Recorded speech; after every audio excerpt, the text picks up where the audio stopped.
Le train hanté. Même si la nuit est sombre et brumeuse ce soir-là, Percy se prépare à aller livrer les sacs de courrier et il est excité comme une puce. C'est la première fois que je vais déposer des lettres et des colis au château des elfes. Eh bien moi, j'aurais peur à ta place. Apparemment, James a décidé de faire une farce à Percy. Le Fantôme Express rôde dans les parages. Le Fantôme Express, tu dis? C'est quoi? C'est un train hanté. On le voit surtout près du château. Il cliquette sur les rails en émettant des sons affreux avec son sifflet. Tu ne vas pas le croire, Percy. Il s'amuse. C'est une farce. Ça n'existe pas, les trains hantés. Bien sûr que si. Bonne chance, Percy. Percy n'est pas très rassuré, mais comme il est consciencieux, il part quand même chercher les sacs de la poste. Un peu plus tard, le voilà qui s'approche du château. J'espère que je ne vais pas croiser la route du Fantôme Express. Arrivé devant la porte de la forteresse, il doit attendre au feu rouge que le pont-levis se baisse pour le faire entrer.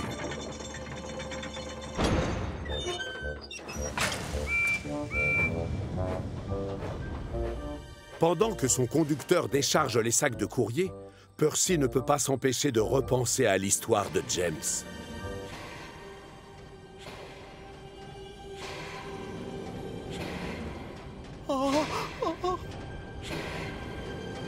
Salut, Percy! C'est toi, Stephen. Désolé, mais je t'ai pris pour le Fantôme Express. Le Fantôme Express? Et qu'est-ce que c'est que ça? C'est un train hanté.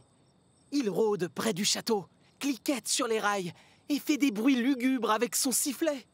Oh, ça n'existe pas, les trains hantés, Percy. Je n'ai rien vu par ici qui y ressemble. Pourtant, je connais bien le parc. Chouette, j'ai hâte de raconter ça à James. Tiens, quand on parle du loup, le voici justement qui vient livrer du charbon. Alors, ça y est, tu l'as vu, le Fantôme Express, ou toujours pas?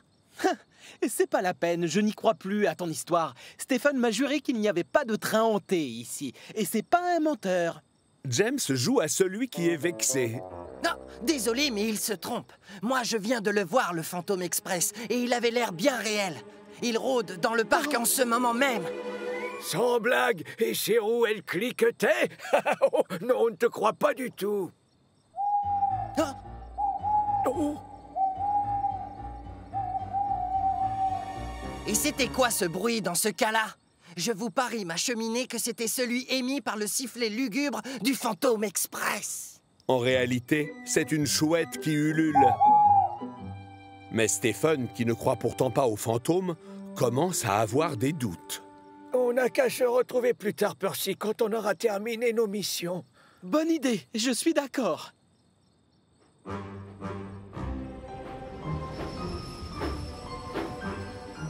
On va bien rire. Mais non, ça n'existe pas, les fantômes. Les trains hantés non plus, d'ailleurs. Il n'y a pas de fantômes. Il n'y a pas de fantômes. Il n'y a pas de fantômes. James siffle aussi fort qu'il peut.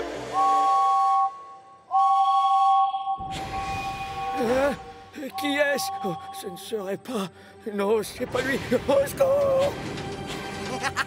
Je t'ai bien eu. Stephen est tellement affolé qu'il recule à toute vapeur jusqu'à l'entrée du château. Mais hélas, il ne peut pas voir que le pont-levis a été remonté. Son conducteur et le pompier sautent de la cabine. Ah, bravo, c'est malin. Ça ne va pas être facile de sortir de cette douve en pleine nuit. Je reconnais que j'ai un peu agi sans réfléchir. Pendant ce temps-là, Percy a fini son travail et arrive au point de rendez-vous convenu avec Stephen. Mais la vieille locomotive n'est pas là. Oh non! Où est Stephen? Pourvu que le fantôme ne l'ait pas trouvé! Oh! J'espère que c'est lui qui arrive. Non, mauvaise pioche. C'est James. Percy n'est pas très rassuré. Il préfère ne pas s'attarder à cet endroit. Je t'ai bien eu. Percy file à toute vapeur se réfugier dans le château. Et comme il est affolé, c'est au dernier moment qu'il remarque le trou devant lui. Et c'est la catastrophe.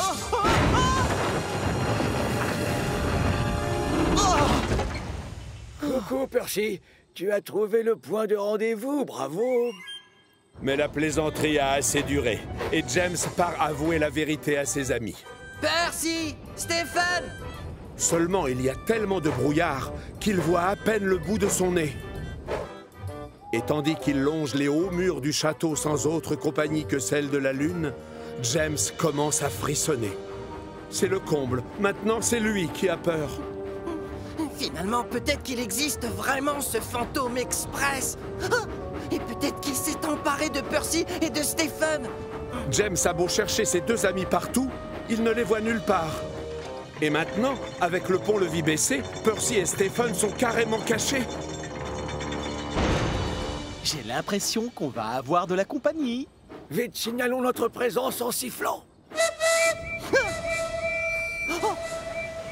Oh non! C'est le fantôme express. James est tellement affolé qu'il prend ses roues à son cou et quitte la propriété. Pendant ce temps-là, le gros contrôleur est à la laiterie pour expliquer à Thomas qu'il doit livrer du lait à la boulangerie. Au secours! C'est le fantôme express! James, pour l'amour du ciel, tu peux m'expliquer ce qui se passe? C'est Percy et Stephen. Ils sont disparus, monsieur. Le fantôme les a enlevés. Le gros contrôleur sait pertinemment que les fantômes n'existent pas. Mais il tient à découvrir où sont passés Percy et Stephen. D'accord, j'ai compris le message. On va se lancer dans une chasse aux fantômes.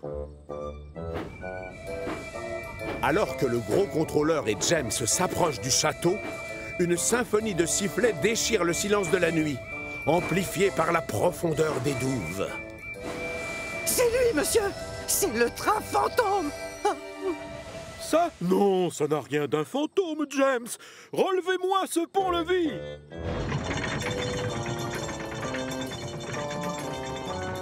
Percy et Stephen, à quoi jouez-vous dans ces douves? Eh bien, on avait le fantôme à nos trousses. Moi, j'ai eu la chair de poule en entendant son sifflet. Et moi, je l'ai vu rouler vite et se cacher dans le brouillard. Non, c'est pas vrai.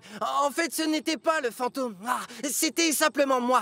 Je vous faisais une farce et tout. Et je suis désolé. Le gros contrôleur, qui n'apprécie pas la plaisanterie, est très en colère. On fait venir Rocky pour remettre les deux locomotives sur les rails et aucun moteur cassé n'est à déclarer. James, à cause de toi, nous avons pris beaucoup de retard. Tu vas donc livrer tous les sacs de courrier pendant 1 mois à la place de Percy. Oui, monsieur. Encore pardon. Bon courage, James. J'espère que le fantôme ne t'ennuiera pas trop. Non.